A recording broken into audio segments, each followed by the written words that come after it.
朋友们，今天咱们聊一件严肃到脊背发凉的事，你藏在衣柜或床底的现金和你以为聪明的存钱方式，可能正把你推向悬崖。我的好友陈女士就是个活生生的例子，她在华人区开餐馆10几年，辛苦攒下近40万美元现金，因为信不过银行，她把钱都藏在家里的保险箱，直到为孩子买学区房，她才决定存钱。他听过一次别存超过1万的说法，于是每次只存9500、9800，分不同银行，历时2个月慢慢存完。结果呢？账户突然被冻结，随后联邦法院的传票直接寄到家里，指控他拆分洗钱，一项联邦刑事重罪。他哭着问我存的每一分都是干净钱，怎么就成了罪犯？这声质问戳中了太多华人家庭的隐痛。你必须明白，在今天的美国，大额现金已被视为最高风险的资产之一。整个金融系统为打击洗钱和恐怖融资，支起了一张庞大而精密的数据监控网。许多华人圈里口口相传的省税妙招和避险窍门，在这张网和联邦法律眼中，无异于主动亮起红灯，招来彻查，甚至可能直接通向资产冻结和刑事指控。接下来的内容，我会为你拆解这张无形的网，哪些是绝对不可触碰的红线，哪些你以为安全的做法实则致命。如果你手上真有大量现金，究竟该如何合法、平稳地处置？这些信息至关重要，是你保护财产、避免无妄之灾的护身符，请一定耐心看完。首先，咱们得来彻底掰扯清楚一个流传最广、害人最深的误解，就是关于1万美元这个数。几乎所有人都知道，去银行存取现金，单次过了1万，银行就要填一张表。很多人，包括以前的陈女士，怕的就是这张表，总觉得被银行一记录，国税局下一秒就来查账了，于是乎，千方百计就想绕开这1万块钱的门槛。这里面的认知误区太大了。这张表官名叫做货币交易报告，简称 CTR， 它是什么？它不是罚单，也不是罪证，它就是一个备案记录。银行根据银行保密法，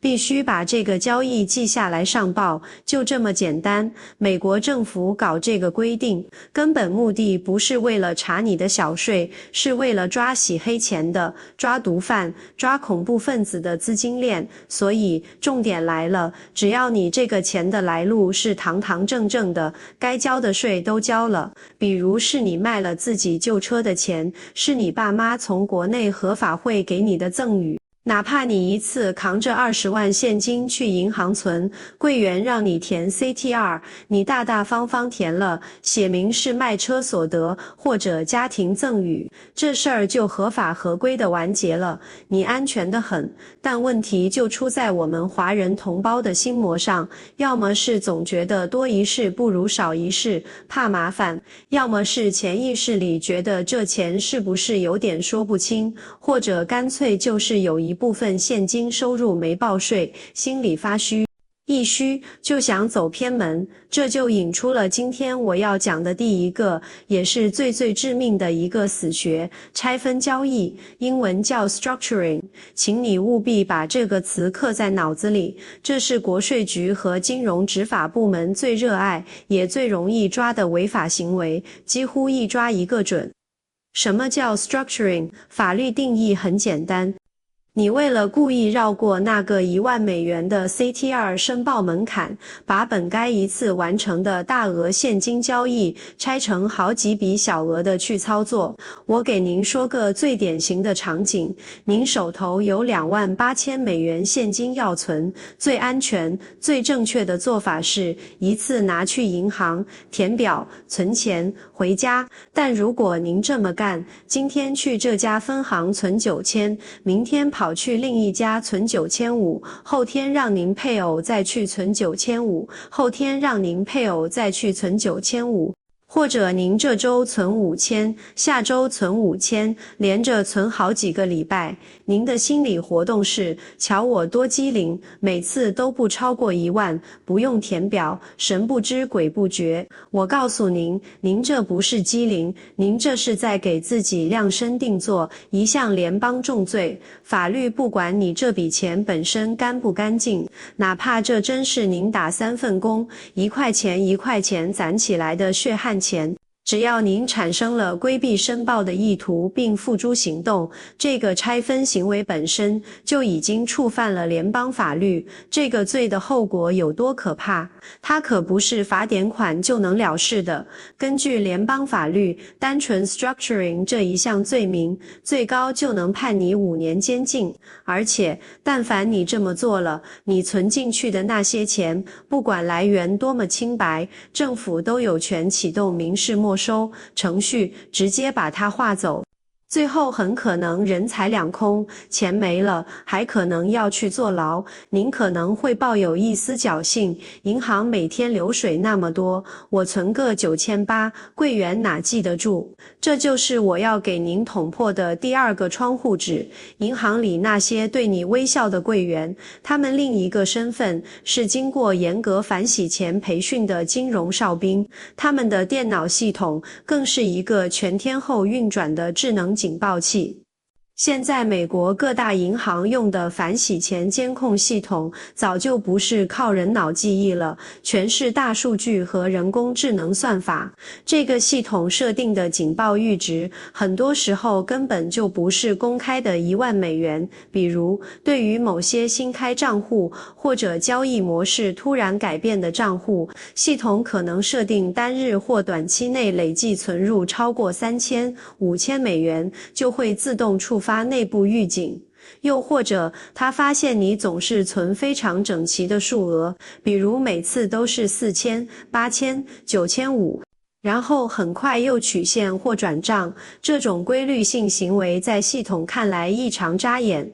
一旦你的账户被系统打上标记，或者柜员在办理时觉得你行为可疑，比如你张嘴就问存多少钱需要填表啊，听说要填表又马上把钱抽回去几张，这时候柜员表面上还是会微笑着帮你办完业务，跟你说祝您有美好的一天。但等你一转身，他很可能就在内部系统里悄悄提交了一份可疑活动报告，也就是 SAR。这份 SAR 报告你是绝对看不到的，银行也绝对不允许告诉你我们报告你了，否则银行职员自己就违法了，这叫 tipping off 通风报信罪。这份报告会直达美国财政部旗下的金融犯罪执法网络，进入一个庞大的数据库，那里的分析师能把你的SAR记录跟你的报税记录、你的涉案号关联的房产信息，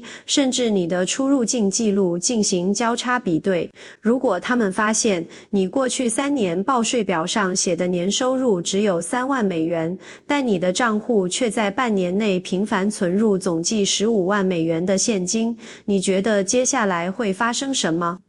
对，国税局刑事调查部门的探员很快就要来拜访你了。关键点在于 SAR 的触发非常主观，门槛极低，只要银行觉得不合理就可以报，而且必须报。这就引出了第3个可能让一个家庭多年积蓄瞬间蒸发的大杀器——民事资产没收。这是美国法律体系中非常霸道也极具争议的一条，它允许执法机构在还没有对你进行刑事起诉，更没有定罪的情况下，仅仅基于合理怀疑，认为你这笔钱涉嫌犯罪活动，比如涉嫌来自 structuring， 就直接冻结并没收你的财产。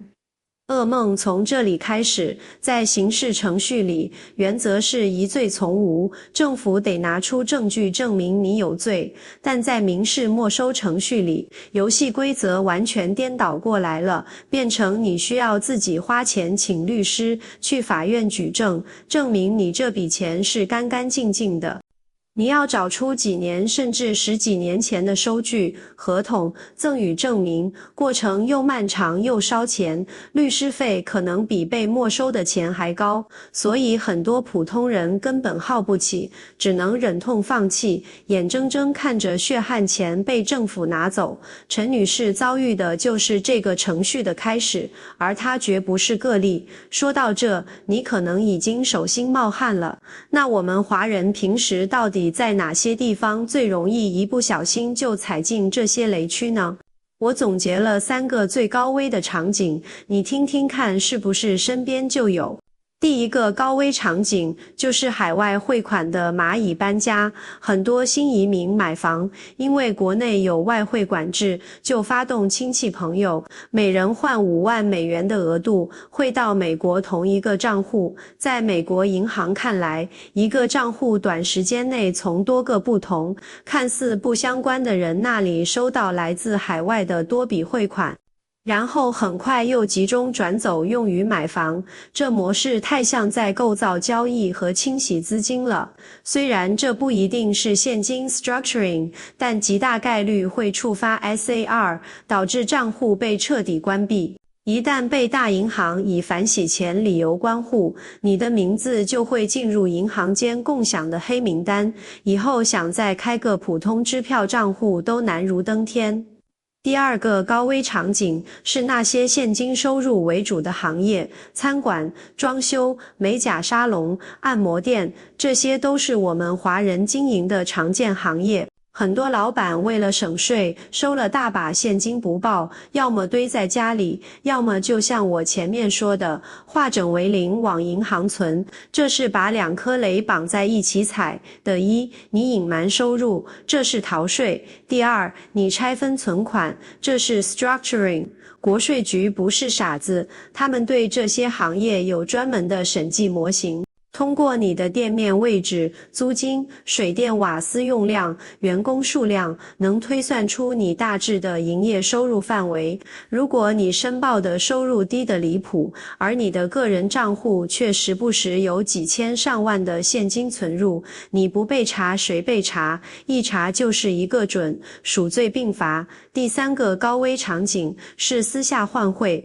现在微信群里各种换汇的广告很多，你觉得汇率合适，对方给你美金现金，你国内转人民币给他，这里面的风险是核弹级的，你完全不知道对方给你的现金是什么来路。如果这钱是诈骗得来的，或者是贩毒的黑钱，对方正愁没法洗白。你这儿傻乎乎的存进银行，就等于成了他洗钱链条上最关键的一环，即便你大喊冤枉，我不知道啊。法律上有个原则叫故意无视，就是说面对明显可疑的情况，你故意不去深究，这不能成为完全免责的理由。一旦执法部门顺着黑钱摸到你，你的账户瞬间冻结，资金被没收，你本人也要接受漫长而严酷的调查，生活完全停摆。讲了这么多让人头皮发麻的风险，难道在美国我们就不能用现金了吗？当然不是，现金是法定货币，合法使用是你的权利。关键在于你必须学会在阳光下，在规则内操作。接下来岁月安心站给你的这几条保命法则，请你一定记牢。第1法则，也是最重要的，诚实是你最坚硬的铠甲。如果你有一笔合法的大额现金要存，比如你卖了旧家具旧电器，收了8000美元，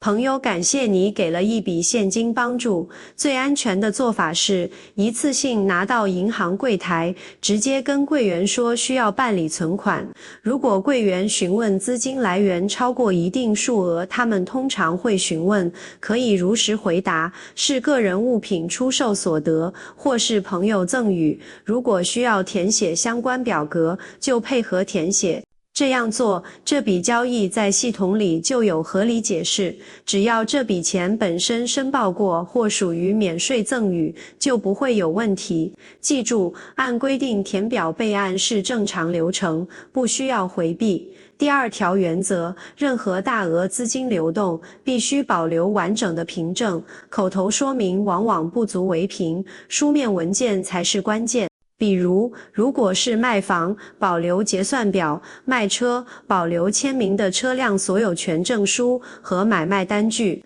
如果是家人赠与，最好有赠与信以及对方账户取出这笔钱的记录，即使是从娱乐场所获得的款项，也要保留相关单据。当银行或相关部门询问时，能立即出示这些书面证据，就能有效减少疑虑。第三条原则，大额交易尽量使用可追踪的金融工具，减少现金使用。在成熟的信用社会，大额现金交易往往成本高且潜在风险大。买房、买车、支付大额学费等，尽量使用银行本票、个人支票或电汇。这些方式每一笔都有清晰的电子记录，能证明资金来源，避免许多潜在问题。第四条原则，特别针对经营业务的人士，如果收到单笔超过1万美元的现金付款，应按规定提交相关表格，这是法律要求的责任。不要因为对方提出分拆支付或其他请求而配合回避申报，按照规定处理，避免可能产生的责任。第五条原则，尽量不要在家中存放大量现金。许多人有存放现金的习惯，但这不仅有物理风险，如被盗，而且家庭保险对现金损失的赔偿通常有限，更要注意法律风险。如果多年后突然存入大笔现金，可能难以解释来源，如果申报的收入与存款金额明显不符，可能引发审核，导致罚款甚至其他后果。最稳妥的方式是让资金通过金融系统透明流转。最后，想分享一个基本观点：税务和金融监管体系建立在信息报告和信用的基础上，它复杂而严密，其内在逻辑是清晰的。它并不排斥财富，但重视透明和诚信。我们应当主动了解并遵守规则。用过去那种寻找漏洞、规避监管的思维方式，在如今信息透明、金融数据联网的环境下，已经不合时宜，且可能带来风险。相关部门拥有广泛的信息网络，资金流向在很大程度上是可追踪的，因此，希望大家能将这些内容分享给身边有需要的人。提醒他们珍惜劳动所得，从合法合规的处理每一笔存款开始，不要分拆存款，不要回避申报，不要轻信所谓的捷径。在这里，合规才是保护财富最持久的方式。在最后，想问问大家，你们去银行存钱时，有没有被柜员问过钱的来源？你当时是怎么回答的？或者你身边有没有听说过类似的情况？欢迎在评论区留言分享，我们一起讨论，互相提醒，